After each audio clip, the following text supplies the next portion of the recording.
All right, good afternoon, good evening, good morning, depending where you're at. This is the Genealogical Society of Santa Cruz County Lecture Series, and we're presenting what to do with all of our family stuff, research, documents, and heirlooms. And this event is being recorded and will be available on the Santa Cruz Public Library's YouTube channel in the coming days. All handouts are available on the event page. So if you go over to the link that's in the chat, and then also you can see here on the screen, if you scroll down to that gray box, you'll see the handout there. So if you click on that, it'll download to wherever your computer likes to download things, and you'll be able to open it up. And now I'm going to hand things over to Gail. Gail, over to you. Thank you, Sarah. Good afternoon. We are glad to see all of you here for today's program. This program is presented in partnership with the Santa Cruz Public Libraries on their Zoom meetings platform, and we thank our library partners, Sarah Jones, Victor Willis, and Jessica Goodman, for their assistance in supporting our programs. We also have in-person viewing in the upstairs meeting room at the downtown Santa Cruz Library. You can watch the Zoom presentation on the large monitor, and society members are available after the program to answer your questions. It's a fun way to participate in the Zoom program in the company of fellow genealogists. I want to alert you to an upcoming Introduction to Genealogy workshop. Our member Mike Epperson will present the workshop on Saturday, June 10th from 10:30 a.m. to 12:30 p.m. at the downtown public library in the upstairs meeting room. And this will tell you all about how to get organized, the kinds of forms that genealogists use, a number of sources, utilizing newspapers.com, which is available through the library website, and many more subjects. So if you're relatively new to genealogy, we hope to see you at this introductory program this coming Saturday, June 10th. And then in July, I will facilitate a writing program in partnership with the libraries as part of their adult programming for the summer reading program. And it will be writing about ancestor journeys as a way of discovering not only our ancestors, but maybe ourselves too. And that is on Saturday, July 22 from 10:30 to noon. We have a new focus group, Genealogists Helping Genealogists, which will be facilitated by Leslie Losi. The kickoff meeting will be Tuesday, June 13th, that's next week, from 1:30 to 2:30 in the genealogy room downstairs at the downtown Santa Cruz Library. And we will meet at the same time and place on the second Tuesday of each month. Do you have a genealogy question? Do you want to review research strategies with other researchers? We will foster collaboration in a small group setting, and we invite you to join us. The Society's DNA Special Interest Group held its monthly session earlier today, but I want to let you know that the DNA Special Interest Group will be on hiatus during July and August. We will resume again in September on September 5 at 10 a.m. So look for reminder notices about the time and place of the September session. And if you want to access the handouts from previous DNA Special Interest Group or Genealogy Society programs, you can visit the Genealogy Society webpage under the category of lecture recordings and handouts. In a moment, I will introduce today's speaker. First, though, we have a few announcements. I want to remind you, we have no program scheduled during the months of July and August. Our regular programs will resume on September 5th. That's the first Tuesday in September at 1 p.m. In September, we will welcome Janelle Davidson, certified genealogist, who will present a program about exploring the unindexed records at Family Search. So look for future announcements for the details about that and other fall programs. On Saturday, August 26th, we will hold our annual summer picnic at Sky Park in Scotts Valley from 11 a.m. to 2 p.m. Look for further details in the invitation to the picnic later this summer, and we hope to see all of you there. As you know, our membership year runs from July 1 through June 30th, so it's time to renew your membership. You should have received a letter complete with a return envelope by now and a form to fill out to renew your membership. Dues continue to be a very reasonable $25 for the year, so please send in your dues promptly, no later than July 1st. And today is the day for the election of society officers for the coming year. And by now you should have received, if you remember, an email listing the slate of nominated officers for the society for the coming year. If you have not already voted, please make sure to vote by midnight tonight. All you have to do is cast your vote at our website, which I will put in the chat, at staff@scgensoc.org, and say yes or no to the slate of officers. We do still need a corresponding secretary for the coming year. We hope you might consider filling this position on the board, which involves merely sending out thank you notes, condolence cards, and other board correspondence as needed.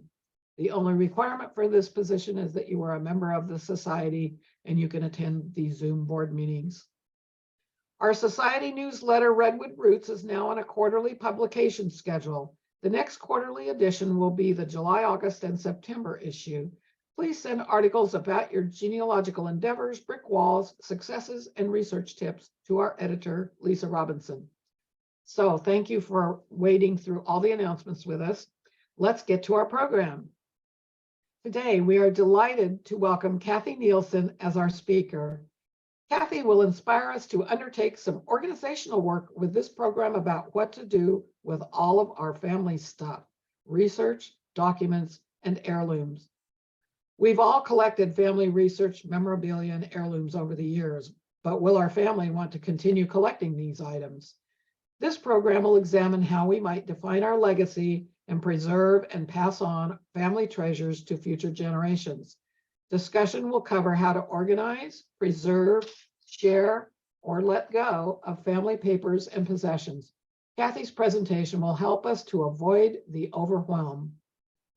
Kathy Nielsen is a librarian, historian, and storyteller. She has hosted a virtual monthly program, All Things Relative, at the Monterey Public Library.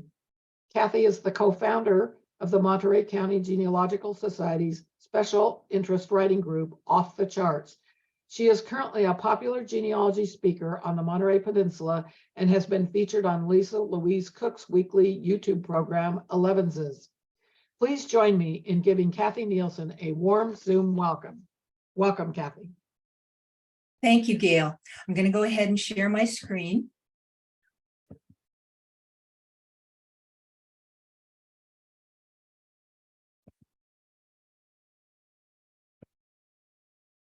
Okay, there we are. Well, this is something that has been on my mind for the last few years, what to do with all of my family stuff. And I hope that today, some of the things that I share with you might resonate with you, might give you some ideas, and might help you begin this journey.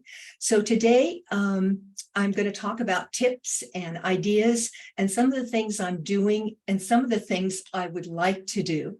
And I welcome your thoughts at the end, things that you're doing that can help us with this process. So you've been and I've been the keeper of the stories and the memories. And as you can see, I have the boxes in the garage, which I'm sure many of you have as well. Let's get this. Maybe these things were lovingly passed on down to you as they were to me. And maybe you were the one that sold the family home and packed up the basement or the garage or the attic, and then moved these items over to your basement, garage, or attic. I think that's my story, and I'm still working on it. So now it is the time for you and for me to deal with our family treasures. And it may be because you're downsizing, that you're moving into a smaller place and it's time, you have to do it. It may be you just can't stand that clutter anymore. I know that when I walk through my garage, sometimes I just think, oh, I just need to deal with this. And maybe your kids or your nieces or your nephews or your younger cousins are minimalists, as so many of the millennials are and the Gen X's. They just don't have the attachment that we have to these treasures. And it's probably because they didn't know these people. They didn't have the experience of actually sitting in a chair that may have belonged to an aunt. So they don't have the connection that we have. And because they don't have that connection, we just don't want this. We just don't want our families to not know the specialness of these things that we have. We want to share their stories so that these things won't end in the trash. And we don't want this either, which I know many of us have felt. We just, oh no, what am I going to do? Where do I start? This is such an overwhelming task. And I know there are many days that I feel like this. But this is an opportunity for all of us to look at the things we have and to try and get them organized in some way. So I'm going to talk a little bit today about the process, or at least the process that I've been following, and to give you some ideas about what you can do with these special things that you own. First, we don't want to let our research and our heirlooms become a burden. That is one thing that we absolutely don't want. We don't want them to be a burden to us, and we don't want them to be a burden to our families. And we have to remind ourselves that we control the stuff. We have to keep telling ourselves, the stuff does not control us. I found that working on a family member's papers or possessions can bring up a lot of emotion, and they can bring up the dynamic of the relationship, which makes it really hard to part with these things. Recently, I was trying to go through my file cabinet and get rid of things to make room for more things. And I came across my father's medical records, and it just brought up so much emotion. And I realized that these were things I didn't need to keep. There certainly were some things there, and medical records always tell us a lot about things that are in our family that may be passed down genetically. But I did not need to keep these records. These can be let go, and the emotion that was connected with it can be let go. I think that we often feel better about getting rid of things when we know someone else might be able to use them. And that's something to consider. There may be someone in the family that can use or would love to have some of these things right now to pass them on at this point. So consider that. And remember again that we can't save everything. So what we need to do is let go of the past and try and get rid of the guilt of giving things away, and to get ready for that next chapter in our own lives. One of the people that I follow is Matt Paxton. He is a professional organizer and downsizer, and he's written a book called Keep the Memories, Lose the Stuff. He has a PBS program. We'll talk a little bit more about him. But one of the lines and he has this great sense of humor. One of the lines that he says, don't feel guilty for giving something away that your great aunt gave you when you were 18. You're now 65 and she's been dead for 30 years. She's probably okay with it. So we need to inject a little bit of humor into this process. So we are the stewards, we're the caretakers of our family history. And it is our responsibility, and as I mentioned earlier, our opportunity to organize our research and our heirlooms. We can give away or discard what we don't want. We can preserve those precious things that we want to keep. And we can create or curate a family legacy for our family and for our descendants. We really are curators of that legacy. We'll talk a little bit about what a legacy is. We want to put together the story of our ancestors, and we want to share that story with our family and with others. So that's something that we all can consider, that this is a project that we can work on. So let's talk about the family legacy. What is it? Well, it's the research that we've all been working on. It's those family papers, those documents. Maybe you have recipes from a great grandmother, the photos, we all have photos, scrapbooks you may have inherited, probably have a lot of home movies, and maybe even some audio tapes. This is all our legacy. And when we add to that our heirlooms, our furniture, collectibles, knickknacks, kitchen utensils, maybe you have family quilts. I have a wedding dress. I have a baptismal dress. You may have a family uniform, military uniform, pictures, framed pictures on the wall, artwork that your family has done, tools that you remember your great-grandfather working with, and certainly jewelry. And so many of us have watches as well. So what do we do with all of these things that we have? Let's get rid of the clutter and organize those things that are precious to us. Marie Kondo, and you may have followed her, you may have even picked up her book. She recommends that we keep those things that have a function for us, but we also keep those things that bring us joy, that make us smile, make us laugh, that we just like to look at. And then we find a home for the rest. It's kind of severe, but it is a good guideline. If it's got a function, we definitely keep it. If it brings us pleasure, we definitely keep it. We want to think like an archivist, in a sense, because we're curating a collection of our family's papers and physical belongings, just as a museum or an archive or a library would. I kind of get a kick out of actually giving the collection a name, giving it a little cachet. The Nielsen family collection or archive. So when the kids come in, Mom, what have you been doing today? I've been working on the Nielsen family archive. Kind of makes it seem like, well, this is really important to Mom. I maybe ought to, be aware of what she's doing here. Kind of just gives it some importance. So our goal is to organize and preserve the treasures and get rid of the clutter. This is a picture of me at the New England Historic Genealogical Society. I made an appointment with an archivist there to work on some things about my colonial family. And the archivist pulled out some manuscript archival boxes, which you probably know what those look like. And in them were some papers that an ancestor, a family member, had left to the New England Historic Genealogical Society.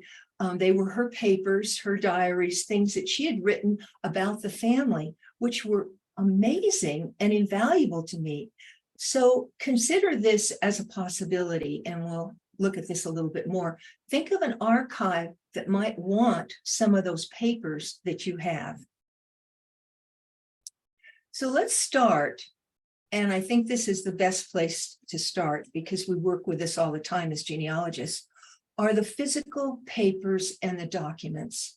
We don't want this. We want our research that we've been working on received with respect. This is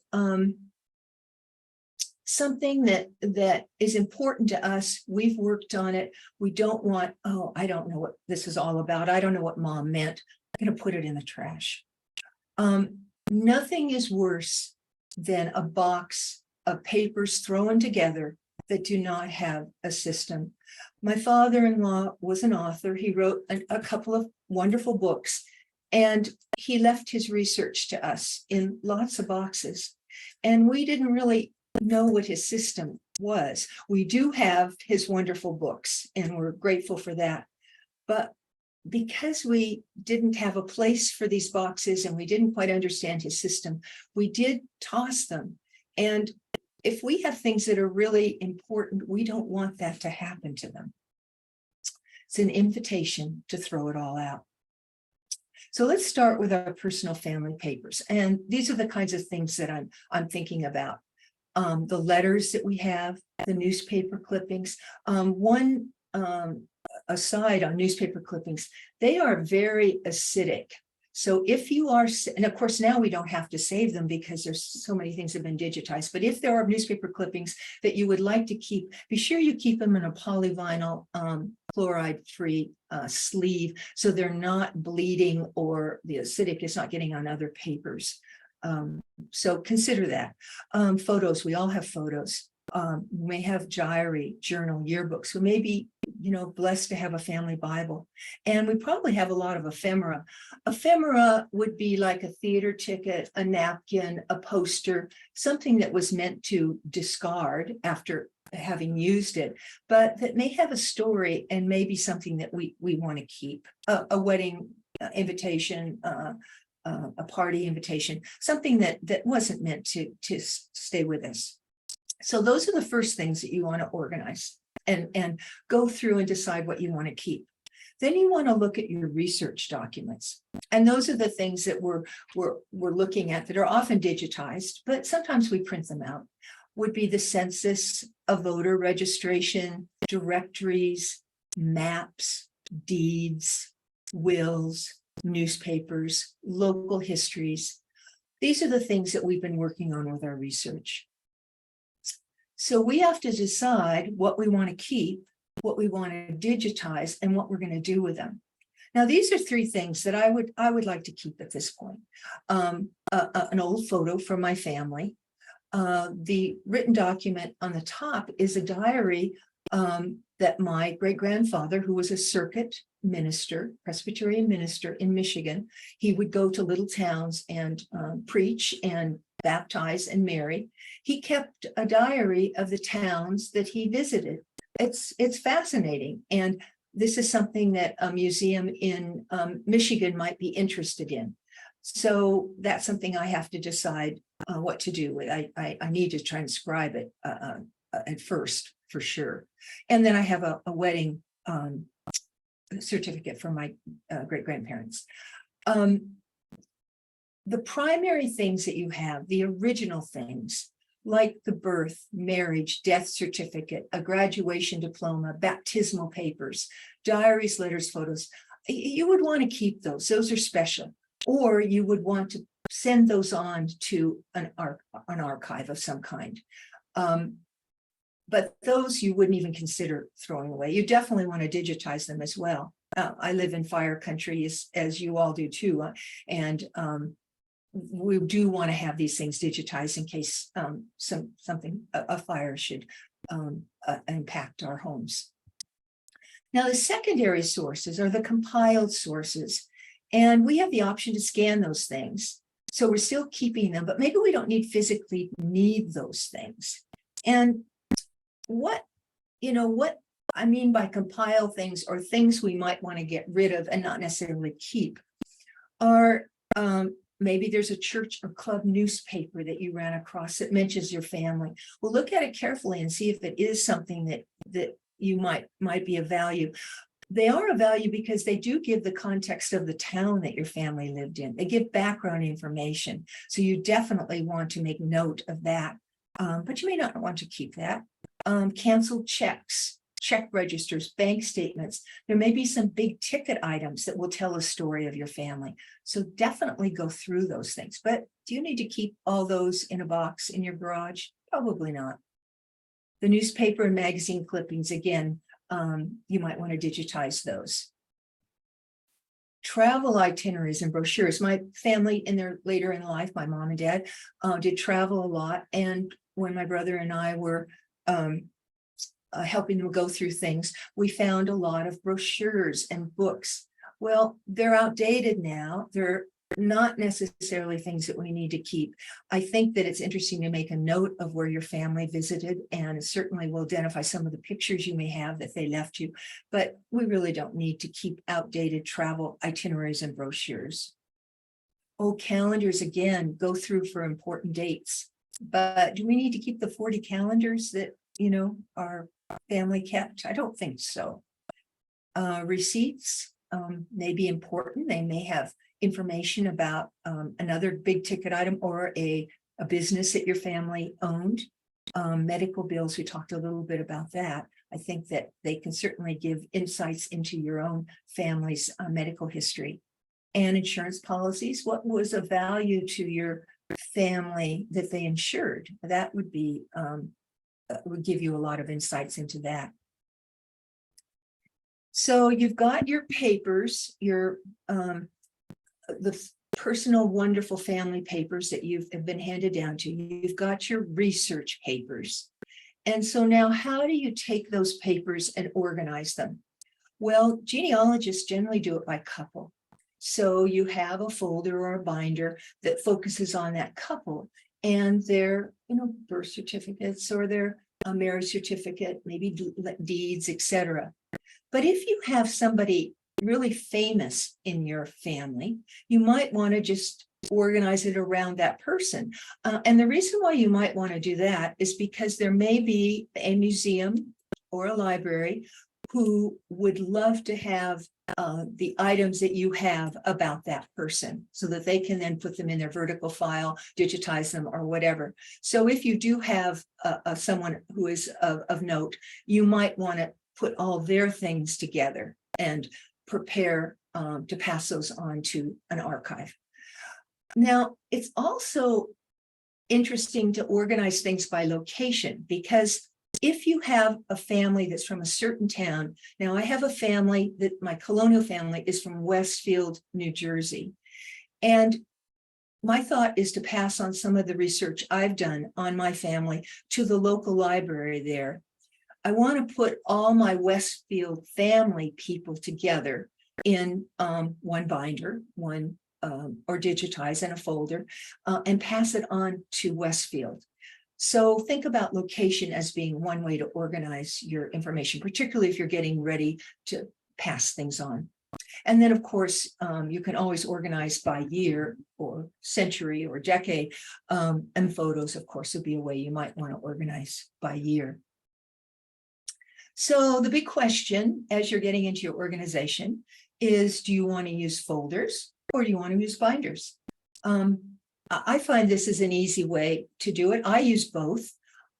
My permanent things, the things that are special, a death certificate, a photo, I keep in binders in polyvinyl fluoride-free sleeves, the things that I want to protect and keep. And if there is a fire, or if I am evacuated, which I have been, which I know some of you have too, I would just scoop up my binders if I'm home, hopefully. I've also digitized these things, scoop up my binders and put them in the car. That's probably the one thing I would go for first. Now, my folders are active things I'm working on, things that a couple that I want to put into my database, I want to add to Ancestry. So these are my active things and not as important, but for me, the binders are important. But, you know, you can think about what is best for you and what works best for you. The other thing I would recommend is you consider the provenance of your papers. And what is provenance? This is a library term, an archival term. It's where an item or collection came from, who created it, and who owned it. So you want to keep these things together. Your relatives curated photos in an album. They put papers or letters in a folder that tell a story. They put this organization together. It's their organization. And you want to value that and try and keep things together. So like when you come across a photo album, you can scan it and separate those pictures. But I wouldn't take the photos out of the album because it takes away from the story of the person who created that album. If you digitize it, do it by page. But there are applications like PhotoMime, which allows you to scan, take a picture of a page, and then separates each picture. That's a great tool. PhotoMime it's called. So that's my advice, scan it, but don't take it apart. And this is an example of something that is in my family that my brother recently was going through boxes in his attic and found this treasure. This is my grandmother. This is the Chestnut Business School in Santa Cruz, her graduation picture, which was taken in 1897. And this ledger was a ledger she used at that school. It's, a business, looks like business things, an assignment, something that she was doing in the school. It is embossed with the name of the school, so I do know that it was a school book. After she graduated, she used it as a scrapbook, and she put photos of the family together.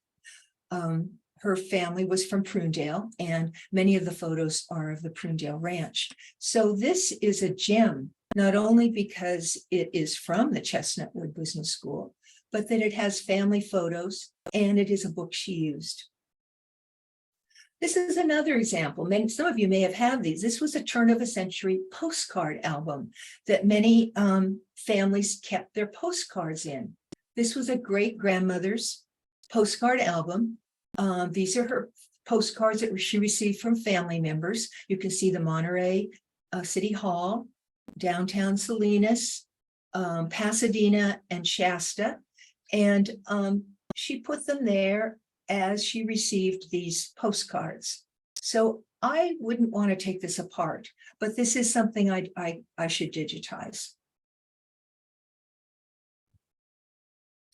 So examples of provenance, which you may have in your own family personal belongings, would be a photo album, letters bound together in a string.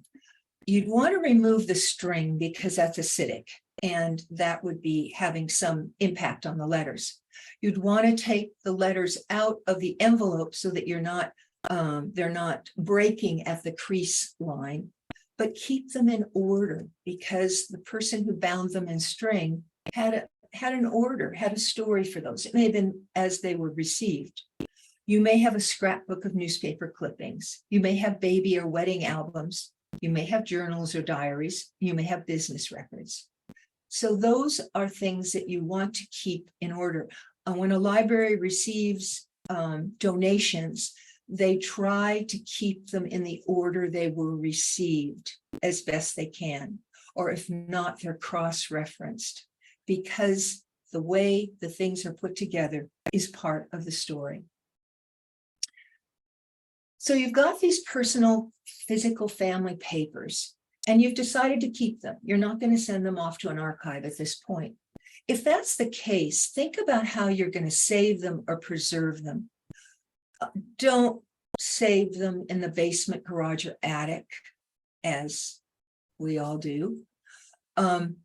You want to store things in a dark room or closet or under your bed. When you go into an archive, you often can find that it's kind of chilly. Usually they've got the temperature under 65 degrees. It could even be 60 because that preserves the paper that they have in their collection. They also try and keep the humidity down under 65. So we're not able to do that. But if we can keep them in a dark room, we can keep them away from light, from heat, from dust, from insects that could do damage. And you don't want to keep them next to an external wall because that's going to be sensitive to the outside temperature. Under your bed is a good place, and a closet that has an internal wall.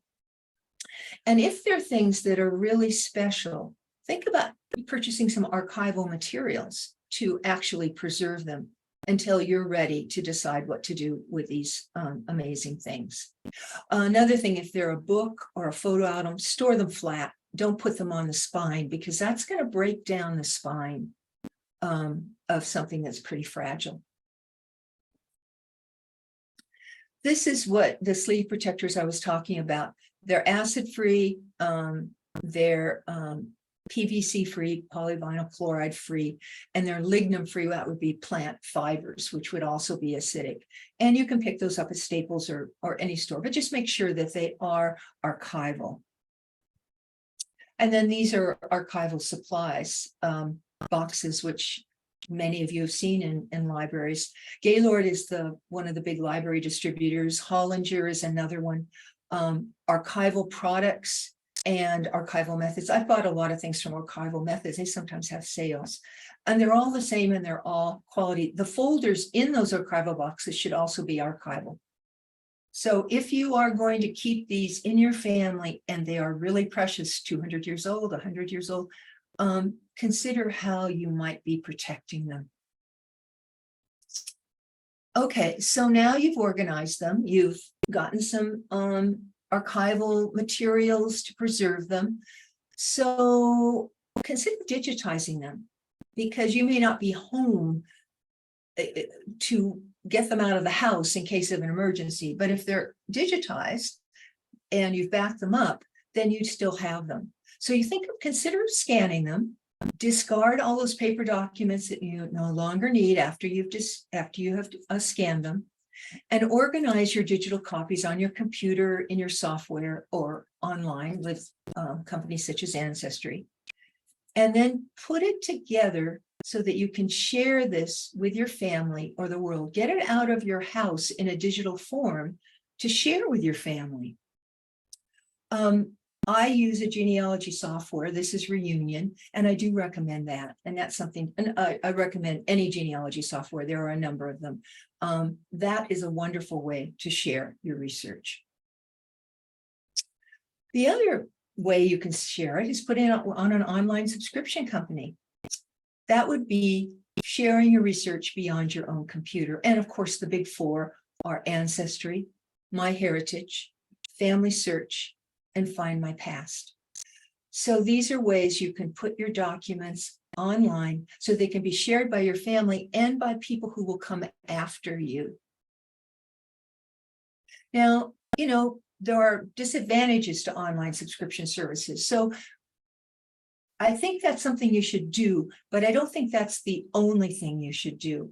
And the reasons that I present this to you is because you can only work on them or access them if unless you're on the internet or you have a data program with your phone. You must maintain a subscription in order to view your data. Now, will your descendants want to continue to pay for your subscription to Ancestry or MyHeritage? That's something to consider. But on the other hand, you put it up there and other people will come after you will find that and will benefit from it. And these companies change hands. Ancestry's changed hands several times in the last 10 years. And each time they change, there's a different terms of service, terms of conditions. They change their mission a bit. So you want to be aware of that as well. The exception is Family Search, of course, because it's free and it's connected to the Church of Latter-day Saints, and it will maintain its mission. So that certainly is a good option. And Family Search has a collaborative tree, great place to put up your documents after you've digitized them, attach them to the family member, attach photos, attach a story. That's great.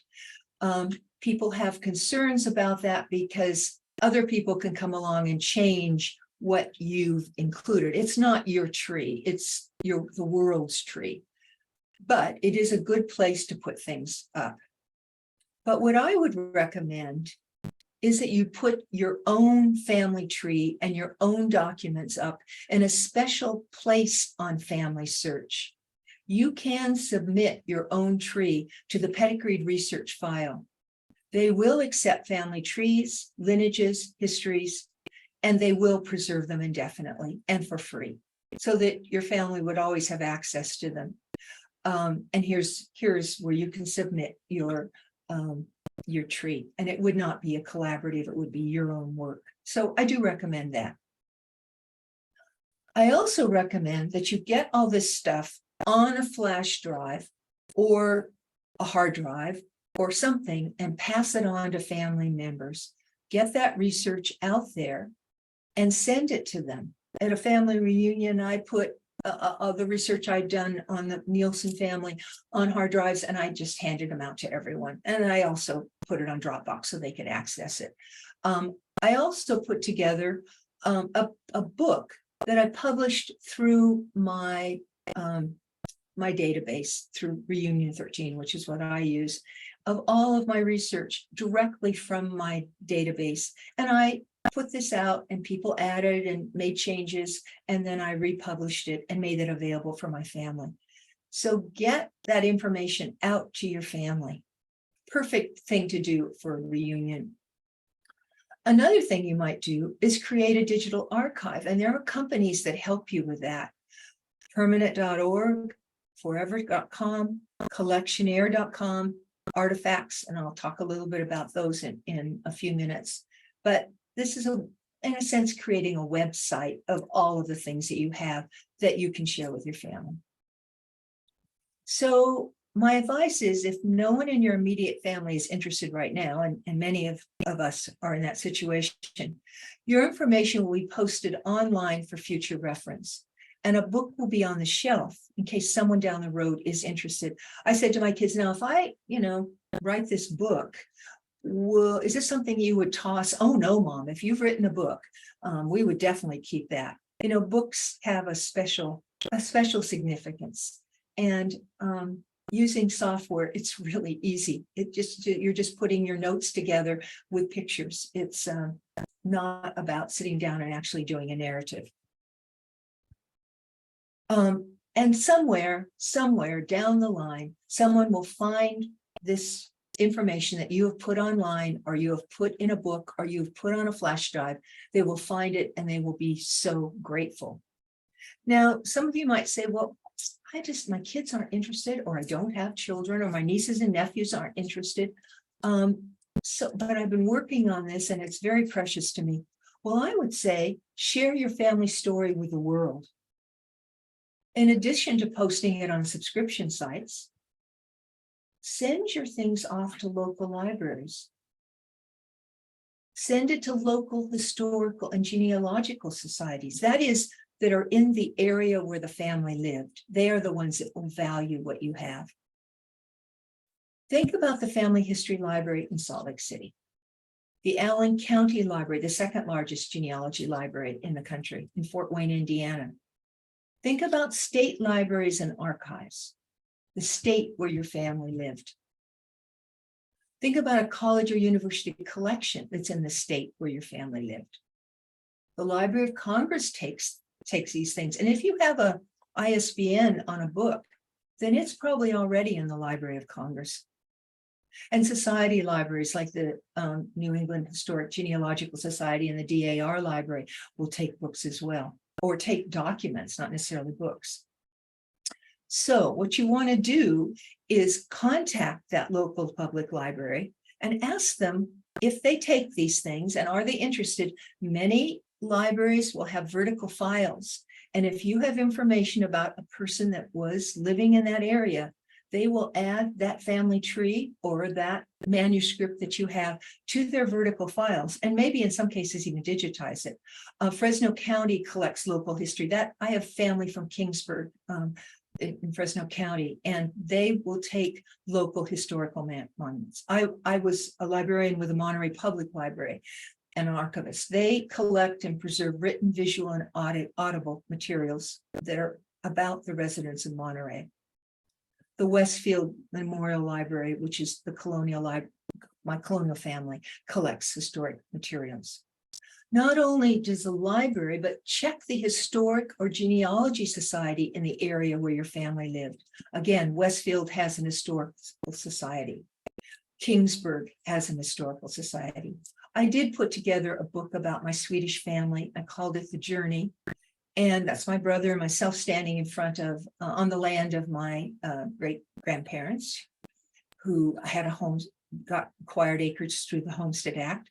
And Kingsburg was very interested in this book because they were pioneers in Kingsburg. The Family History Library, they will take family histories. If they're digital, they will make them available. They will take local and county histories you might have, autobiographies, biographies. So contact them and see if they will take your materials. The Allen County Public Library has a genealogy center. And I was at Roots Tech one year, and I rode up in the elevator with Kurt Witcher, who is the head of the genealogy center. And I said, Kurt, is it really true that you will take anything? And he said, we take anything. The physical paper. No, they don't have a place for furniture except. I said, well, how do you do that? He said, well, you know, it really helps when people organize it by family group, put these things in folders or binders, and then we can digitize or put them in our collection. He said, but I have to admit that in the dead of night, there are people who drop a box off in front of the library, and we try and do the best we can with it. So I have had great luck with them. In fact, I sent my book to them, and Kurt got right back. Kurt, not just someone else, the head, got right back to me with a lovely thank you letter. I digitized it, and here it is. It's on their catalog, my book, and for anyone to see who might be researching Swedish ancestry from the towns where my family was from. I also sent my book to the DAR, and it is in their library as well. And recently I received, the Monterey Public Library received a phone call from a professional genealogist who wanted to track me down and tell me that she had run across my book and that she thought that it was so helpful and really appreciated the fact that I had put it in the DAR library. She was doing research for a client, a Scandinavian ancestry, and she found my book. And well, it made it all worthwhile that she took the effort to track me down. So it works. People are looking at those things that we put in these repositories. I also sent my book to North Dakota, and it's there in that library because my family first came to North Dakota. I haven't sent my book to the Library of Congress, but thinking about it, they accept donations of self-published family genealogies as well.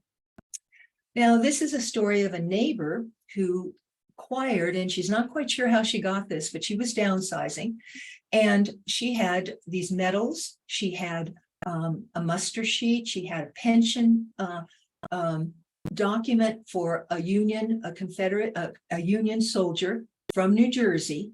She also had his diary and his writing about the Battle of Fredericksburg. And she said, what do I do with these things? She says, they're not even my family, but I know that these are precious and I should get them somewhere. I said, well, let me just see. I said, he was a New Jersey resident. Let me just see if the New Jersey State Archives might be interested in these things. So I contacted them, sent pictures of the items that she had, and they wrote right back and said, we would love them. So we sent them off, bundled them up, and she received a lovely thank you note. And so these things will now be taken care of by a place that knows how to handle fragile and precious documents. So there's other options of getting things out there. And these are digital archives. These are sites where you can post your digital, digitized papers, photos, etc. I like this one because it's in a family tree format and you attach the documents to the picture of the family member. The problem with it is that you pay monthly or you pay subscription. So are your kids going to want to continue to do that? That's something you have to, check with them about. These two also store your documents online, but you pay upfront so that they're there permanently and you don't have to continue to pay for that. You've paid, your kids won't have to, they'll be there. No ongoing subscription fee. Forever says they'll keep them for 100 years, and many professional organizers recommend that families use Forever. Permanent is a nonprofit that works with museums and family historians. Also, same way. And I've been working with Permanent. I like the fact that they're a nonprofit and they work with other libraries and historical institutions. This is what the Forever looks like. You can see how the pictures all come up under a particular name. And this is what permanent.org looks like. I've organized it by myself, things about myself, about my immediate family, and my great-grandparent lines and my husband's. Notice I've called it the Nielsen Family Archive. Again, I've given it that special name. Thing about Permanent that I find interesting is that if you have historic pictures that you think other people besides your family might be interested in, you can link it to Internet Archive. And these are, you can make some of your digital archive public, and it will be, you can browse it on Google. You can find it through using Google. These are pictures of the building of Highway 101 through Prunedale. It went through my family's ranch. And these were pictures from 1931 when 101 was built. And these are something other people might be interested in because it's the history of Monterey County. So if you don't have anyone to whom you might pass on your research, create a book, arrange to share your research and perhaps your book with a library, a museum, an historical society. Put your research up in the cloud for your descendants. Now remember, sometimes interest may skip a generation, So down the line, there may be a grandchild or grandniece or nephew who might come across this and be so pleased to have this information that you have put up with a subscription site or a digital archive. So let's move on to the physical things that we have that are in our homes, and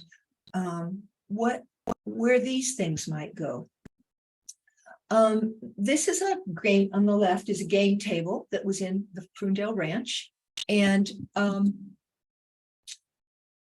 you know, in the late 1800s, this is a key that was found by my family that was in the earthquake and fire in San Francisco. My grandfather's glasses, which I holding on to thinking maybe there might be some DNA on the bridge of the glasses. But anyway, they're special because they're my grandfather's. And then a chair that was my mother's that actually she sat in the car because there were no, you know, no car seat. I mean, there was nothing to hold her in. She sat in a car. But that was my mother's, so that's special. So these are just a few of the things that I have, and I know you have many as well. You may have furniture, jewelry, china, crystal, silver, pottery, clothes, and you may have some artwork.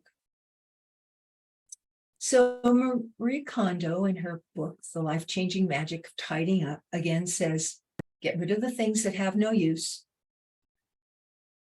and things that don't bring you joy. Send them to the trash, transfer them to someone else, and keep those things that are precious or useful. She makes it pretty easy to put our three piles together. So trash, transfer, well, give it to a family member now. Maybe there's a family member who's interested in something that might be of significance to them. Pass it on to them now. If you are interested in selling things, have a garage sale. Go to a consignment shop. Use eBay, Craigslist, Nextdoor. So many people have had so much good luck with all of that. Facebook Marketplace is a great place. Or donate it. Matt Paxton says that probably you get 10% of what you think. If you do want to sell something, you probably get about 10% of what you think you should get. So it might just be easier just to donate it. Donate things that are not of too much value to the Goodwill, Salvation Army, and things that are of historical value. Explore museums and an historical society. So keep your precious things, pass on the memory and the story of the other items, that it's really the story of these items that's important. Take pictures of them before you pass them on. And Shopbox, maybe some of you use that. That's something that you can purchase, is really great for taking pictures with your iPhone or your smartphone of three-dimensional objects. And then write a story about the object. Let your family know why these objects are precious to the family and to you. This is an example of an item that is precious to me. This is a 1880 antique trunk with a dome top. And my family's story was that it was from 1868 and came with the family across the Panama Canal before the canal was created. And when I started to research it a little bit more and talked to a trunk specialist and Googled it, saw that that was a story, that it was my great-grandmother's, but it was 1880. It wasn't 1868. But nevertheless, it is an important part of our family's history. So take an inventory, create a spreadsheet, put a picture, a description, and its history perhaps in an heirloom binder. Designate where you want that item to go. Is there someone in the family that you want to have that item? Is there a place? Family Tree has just a quick list of the artifact and the provenance of the article. Make an Excel spreadsheet, name the article, name the article that you have, the description, the history, location, a directive where it might go. Now I'm keeping an heirloom binder and I'm taking a picture of the item. I'm talking about what it is. So this is 1886 to 1915 and a little bit about who it belonged to and where it is and the directive for a successor. This is something maybe the Monterey Historical Society might want. I haven't contacted them about it, but she was a Monterey resident. She did bring this to Monterey with her, and it might be something that they might want. Remember to share things that have special significance for you as well, maybe jewelry or a wedding gift or a wedding dress or a baptismal gown or military medals. Take pictures of those as well, if indeed you're going to pass those on. And I have some pearl earrings that my parents gave me when I was 21. And I just want my family to know the story of it. And perhaps my daughter or my daughter-in-law might be interested in these earrings. Put the story with the item. I have a cedar chest from my grandmother, and I have a number of things that have some historical meaning for me. So I put an envelope in my cedar chest and I wrote Cedar Chest 2019. And I share the story of each of these items, not ready to give them away or throw them out. Right now, they're precious to me, but they're not just items, they're things that have a story. And I have that in the chest. There is a website called artifacts.com that you can subscribe to, which allows you to do this and share things with your family. You simply put up the item and then a little description of it. I experimented with this and I did put up a ceramic Santa Claus, which is in the family, and told a little bit about it. It's very easy to do and it's something that your family can access. So that might be an easy thing to do. Think about how you want to store your items, and there are archival boxes for all kinds of things, wedding dresses, other quilts, all kinds of sizes. Maybe you have dolls, or maybe there's a book or photo album or family Bible. These are things that can keep these items that are so fragile safe and free from deteriorating. So in review, set some realistic goals for yourself. Try and scan your photos in your documents so you have a backup. You might want to create a scrapbook or an album for your family that tell the story of your family. You might want to self-publish a book, a family history or family photos. I've used Shutterfly and Lulu and have had very good luck with both those. You might want to create flash drives. That's easy. Just putting your family research on a flash drive, some photos, divide them by the family groups and put the photos that are appropriate for each family group, and share them and pass them on and say, here's what I've been working on, and here's some photos that I hope that you will save and pass on down to your side of the family.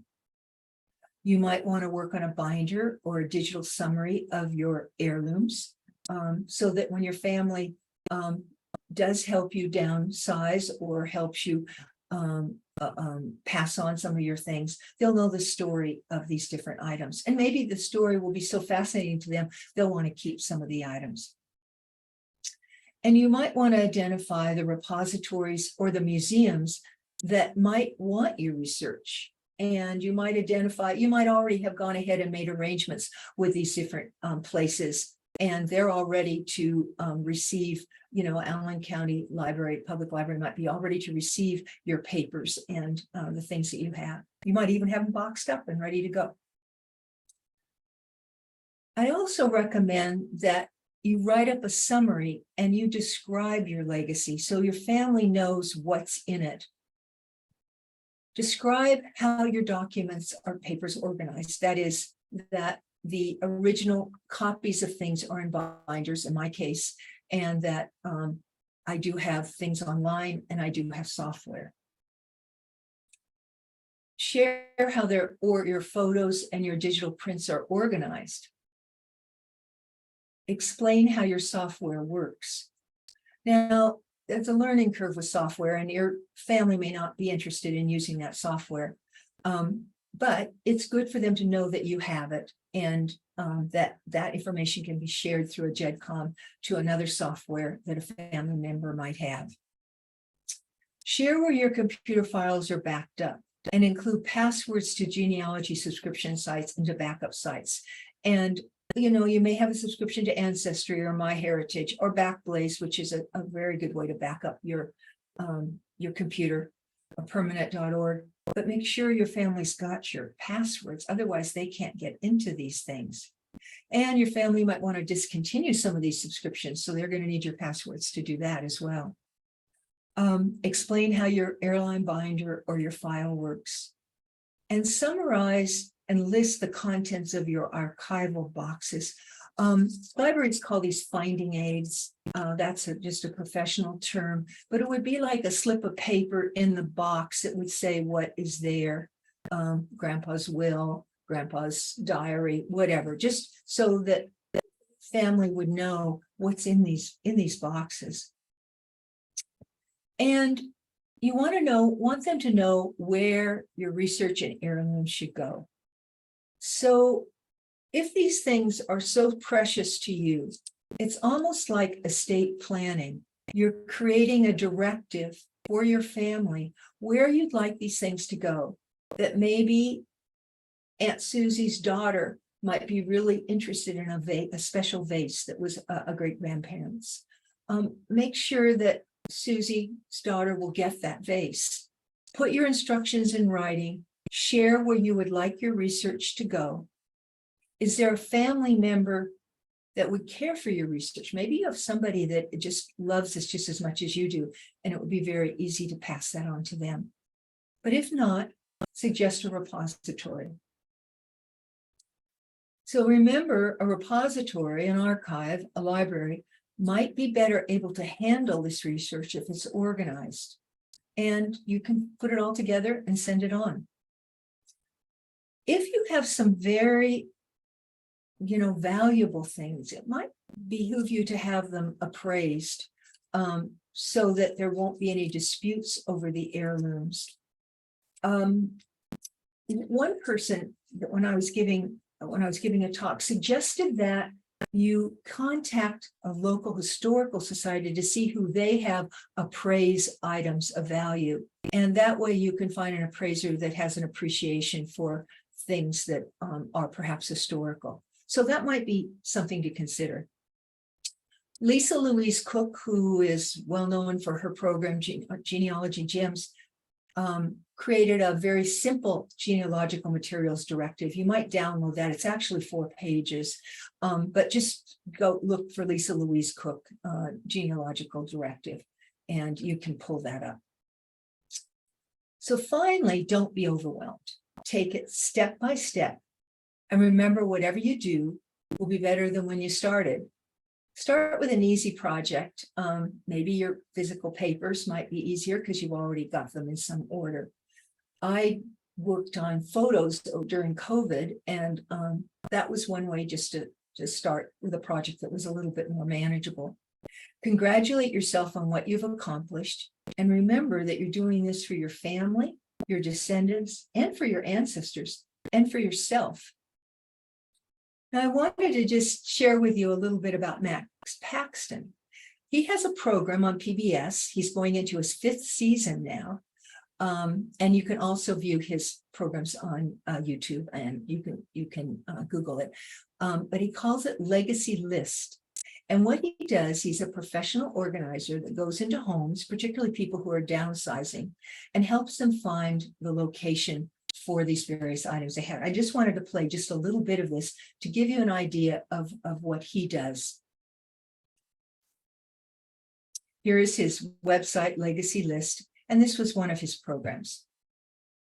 Next on Legacy List with Matt Paxton, the team travels to historic Mannheim, Pennsylvania, where they help a couple sort through 2 storage units filled with family history. So he Assisted takes the items that the people have and finds a home for them. And I think this is so interesting. of course, he has lots of contacts. Oh, that sign. I wanted to show you just this one part about. Okay, here we go.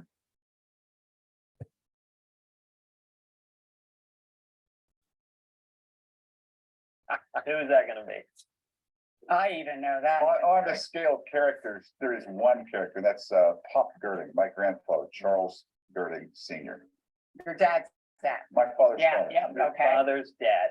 All right, now, an expert told me that I had to wear these gloves. An expert, okay, I don't know if the picture pops. okay. If you look here, all the pictures behind your grandpa are people that were very, very famous, and he kept these pictures, Yes, okay? I knew these pictures were important, so I sent Mike and Avi to meet with a big band expert. We didn't realize how important these pictures were. It's basically a who's who of 1930s jazz. yes. And let's go through some of these people. All right? There's a huge collection. I've just picked out a few. I'm gonna Okay. let you tell us who that is. This is just about my favorite. This is Artie Shaw. Yeah. When he came into town, he made a point of stopping by and saying hi to my grandfather. Do you know who that is? Oh, yeah, that's Woody Herman. Woody Herman was big in that era and got bigger in the 50s. He's writing, thanks for Making visits our. a pleasure. So a pleasure, yeah. So the goal is to put it somewhere where people can appreciate it. And enjoy it, and so that we'll carry on. So here's the good news. I know the goal was to get it to some cool places, all right? With all the pictures, we actually spoke to the Oakmont Historical Society. Oh, okay. They want it bad. They really, really want it. They want pretty much anything that you're willing to give them for pop. Oh, They're interested, okay? that's so great. This history is really amazing and it's well preserved. And here's the kicker. There's somebody that wants to tell that story. Oh, yeah. I mean, and because your grandpa is attached to it, that's why they want it. So 60, almost 70 years, the guy's been dead, and I didn't have to explain who he was. Yeah. The answer was yes. Okay? That's a legacy. That is, Yeah. That's how I want to live. that's wonderful. Well, and it doesn't stop there. We got one other one. All right. We've contacted the University of Pittsburgh Medical Center. It's what eventually the nursing school that your grandma went to. Yes, And they are very interested in that medallion yeah. and her degree, specifically because of all the staff. Yes. The signatures The and, signatures. yes. People want these things. I mean, you do it at your pace. Yeah. But they're ready to go for the rest of the world to see. Everybody wants a little bit of immortality. So, Well, you gave that to a lot of really cool people from your family. Chris's story is pretty. So Max Paxton is getting ready for his 5th season on PBS, and he's actually has put out a message for people who want to apply, who might want to be on his show. But I've gotten a kick out of some of the things that he's found in garages, in attics, and you might want to take a look at some of these legacy list programs that he's put together. He's written a book, Keep the Memories, Lose the Stuff, declutter, downsize, and move forward with your life. And he believes that the story is a legacy, not the item. So consider that with some of the things that you have.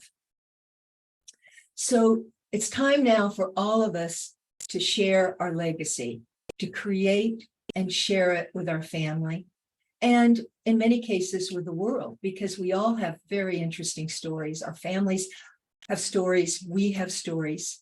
And whatever we do will be something. And the thing is, getting rid of some of the clutter, the things that we step around and wonder what to do with, will free us up for our next chapter. So I hope that you all will pick up on one of these ideas that we've talked about today, and perhaps begin that challenge and take on that opportunity. Thank you.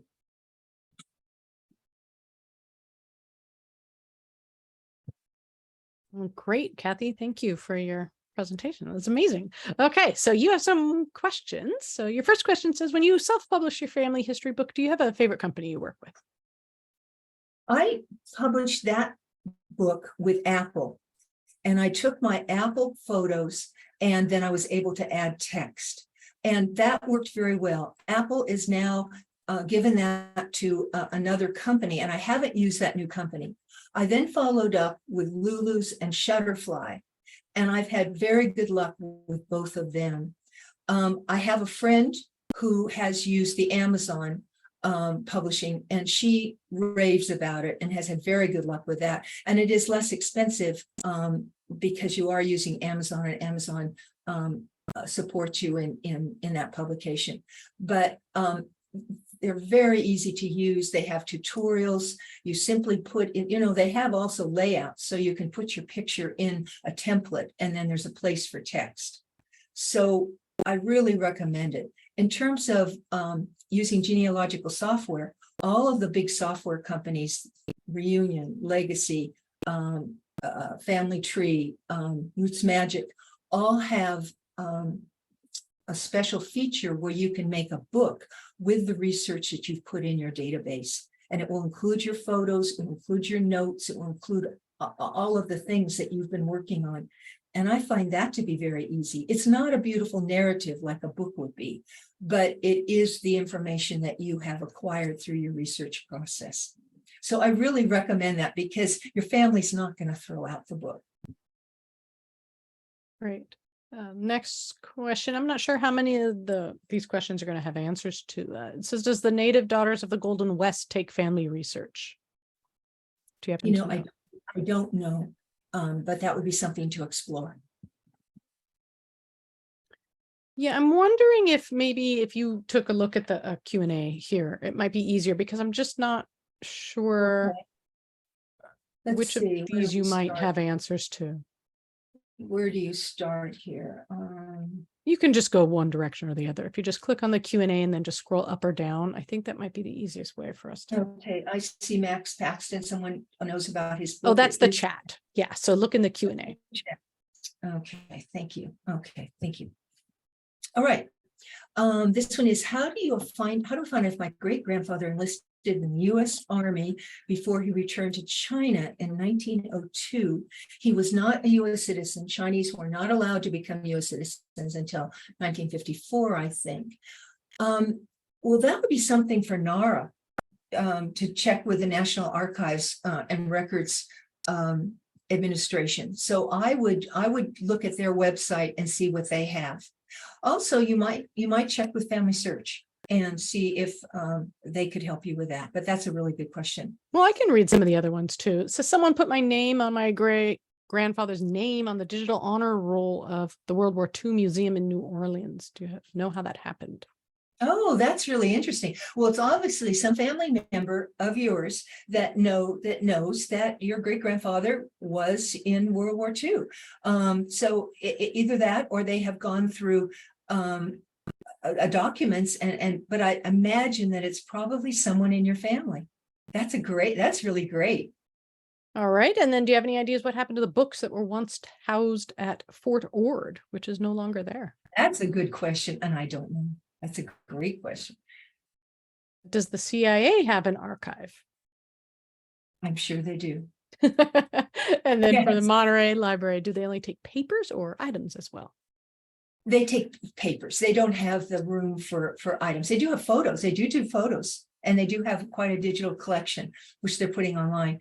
Now, your papers you would want to check with each library to see what they would take. Some might not find that it would be part of their collection policy. But if it's someone who lived in Monterey, they'll be probably very interested in it. This one might take a little bit of interpreting. College diploma from a university wiped out by the communist Chinese. Name appeared in a book that the head of a librarian saw no historic value in and removed it from the shelves. The book was available at the former Fort Ord Library. Should I burn it like the communists did in putting the Catholic priest who wrote the book after he survived re-education camp? College diploma from a university wiped out by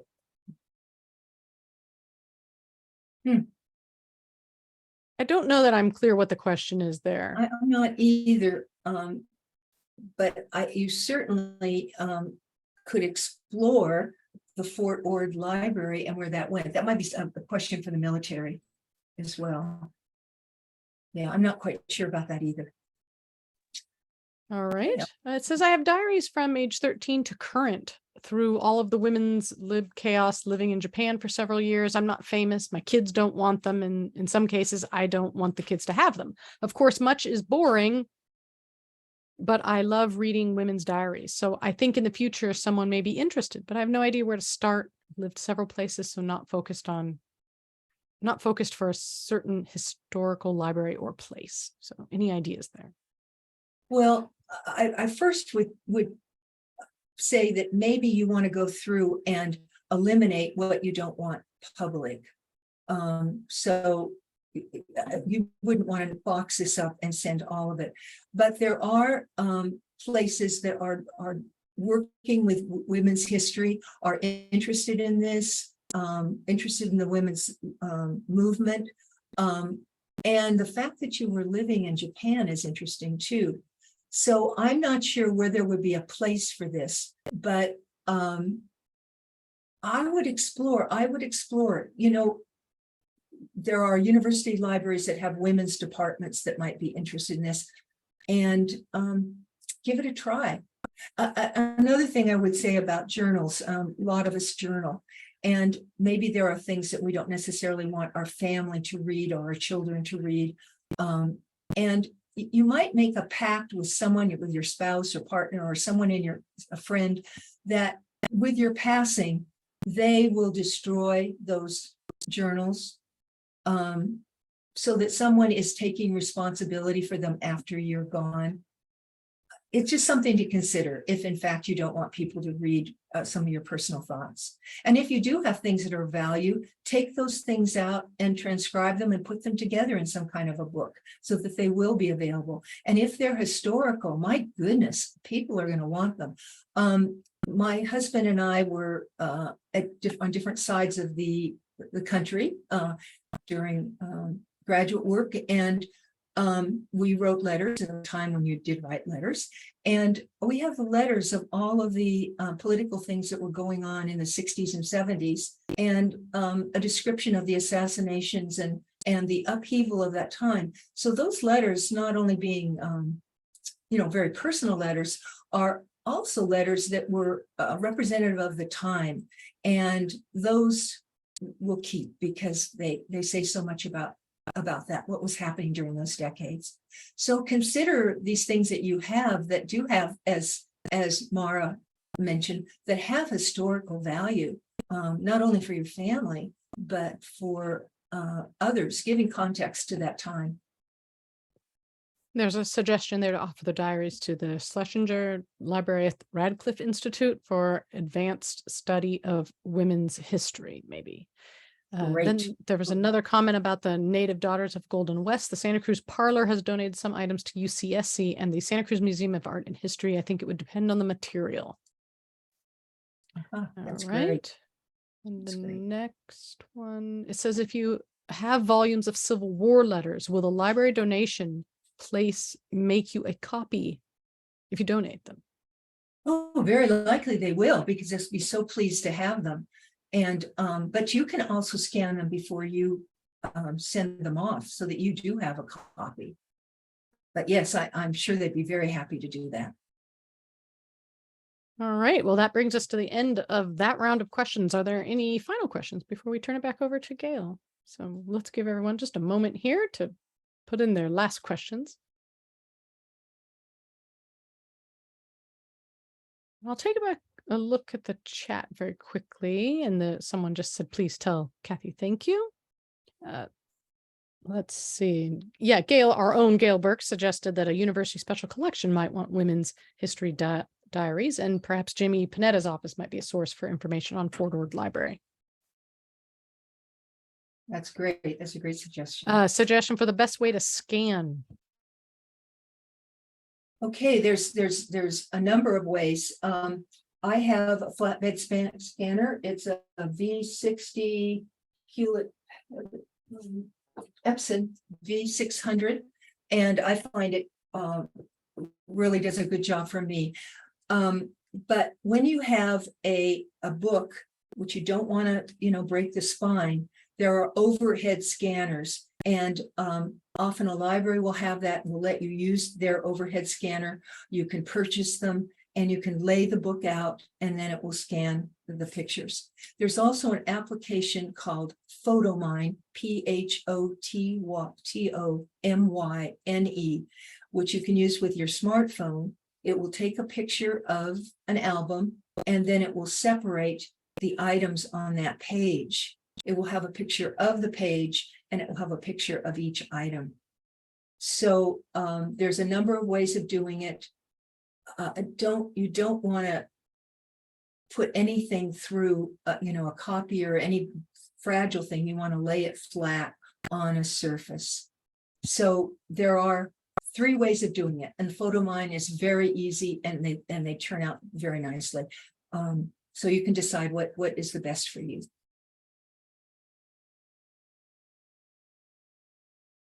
Okay, and then there is a question about getting in touch with you. So perhaps they'd like to hire you for some reason. Do you take any kind of work, consignment work like that, or not? No, I consignment, but- don't. Okay. I don't, but I'm very happy to answer any questions if anyone would like to get in touch with me. Okay, so Gail, we have gotten to the end of our questions. So, Kathy, thank you very much. Appreciate your time today. Thank you. Kathy, thank you for not only answering all our questions, but encouraging us to get busy this summer and to put some thought into defining our genealogical legacy and making decisions about how to preserve and pass on our research and family treasures, and for helping us to determine if we need to let go of some things. And I know I do. I can see I have my work cut out for me. Today's program has been recorded and it will soon be available on the Santa Cruz Public Library's YouTube channel. And I put a link to that in the chat. So hopefully everyone has been able to get that.